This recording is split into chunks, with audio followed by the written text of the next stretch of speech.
Station yako ni wapi? Station yangu ni Acha shughuli mingi hapa. Weka elimu mara moja. wewe unatufanyia kazi mingi hapa. Tupande hapa juu. Wewe juu. Pombe ilikuwa inakunywa. Kuja fungua juu.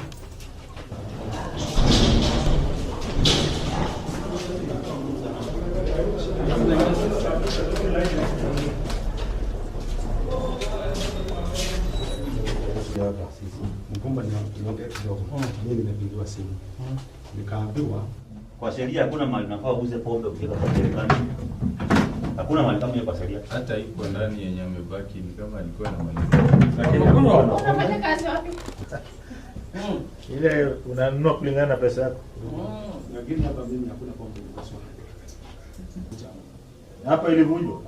Haipo, tuliambiwa tuache kuasi, lakini mimi niliacha kama nimefunga. Hapo ile tutaulipa. Hao wenzao wameingia hapa na wamekuta itapatikana. Unaona ukikuja hivi ndio kuvutia pale. Kawaida sasa. Songa sukumiza chuma. Berinya pakai. Pada muka kiri.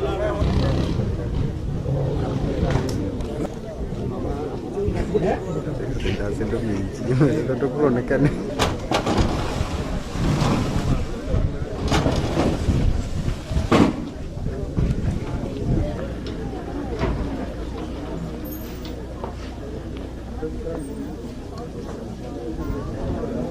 Apa tahu tu?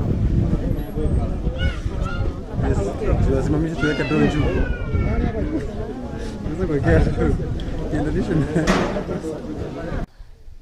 Hii klabu tumetembelea hapa inaitwa Exciting Palace. Tumeambiwa ni ofisa wa polisi.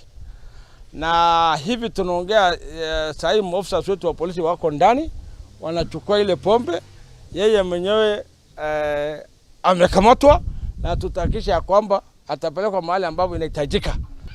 Tuko kwa operation ya mabaa bado. Si mnajua mabaa zote zimefungwa Kirinyaga kwa sababu ya ile pombe ambayo iliua watu. Bado tunasema mabaa bado zinaendelea zibaki kufungwa. Na tunasema tunazunguka kuhakikisha kwamba baa zimefungwa na yeyote ambaye atapatikana anauza hata kama ni nani, awe ni askari au ni mfanyakazi wa nani, hiyo tunakamata na tunapeleka kotini. Serikali ya county government ya Kirinyaga tukiwa pamoja bado wameanza mikakati ya kukagua application na kuverify na kulicense wale ambao hawana hatia na wale ambao wataonekana biashara ni halali wanaendesha vizuri, hawa hawataumia. Lakini kwa saa hii mpaka hiyo wakati ifike, tunasema hakuna yoyote yule ambaye ana ruhusa ya kuuza pombe, hakuna. Na tunazunguka, leo tumekuwa Mwea West, tumekuwa Mwea East, sasa tuko hapa Kirinyaga, hapa ni Kirinyaga East. Na tunatembea county nzima ya Kirinyaga kwa enforce ile ban ya mabaa. Tuko na wazee wetu wa vijiji, tunaomba wananchi pia mtusaidie. Manake mkikunywa pombe mbaya ile mtu atakufa ni nani? Si ni nyinyi? Mnataka kunywa pombe mbaya? Si mnataka kuishi maisha? Kwa hivyo tunaomba pia nyinyi wananchi tafadhali tushirikiane. Kama mnaona pengine kuna mtu anauza baa, anauza pombe mbaya, mara moja tuwasiliane na maafisa wetu ya usalama, iko DCCs, iko ACCs. Hata kama mnashuku pengine machifu hawasemi, kuna platform ya Mulika. Mnajua Mulika? Kuna ile platform ya Mulika, kuna hotline imepeana na waziri atapeana ya hotline ya county, bali unaweza peana ujumbe mfupi na mara moja sisi tutafika. Kwa hivyo tunaomba tushirikiane pamoja ili tuweze kuishi kwa amani na kwa usalama na kwa afya. Asanteni sana.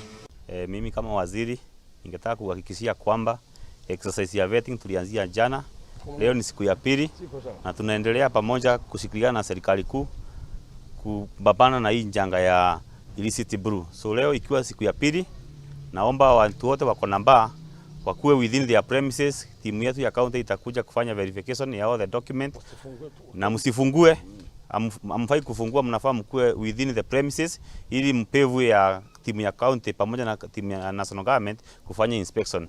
Kama vile bwana commissioner amesema, bado tunaendelea na crackdown na kila mtu akona hotel alcoholics ama akona bar afai kufungua until ile siku ngavana atapeana declaration kwamba tufungue bars za Kirinyaga. Asanteni.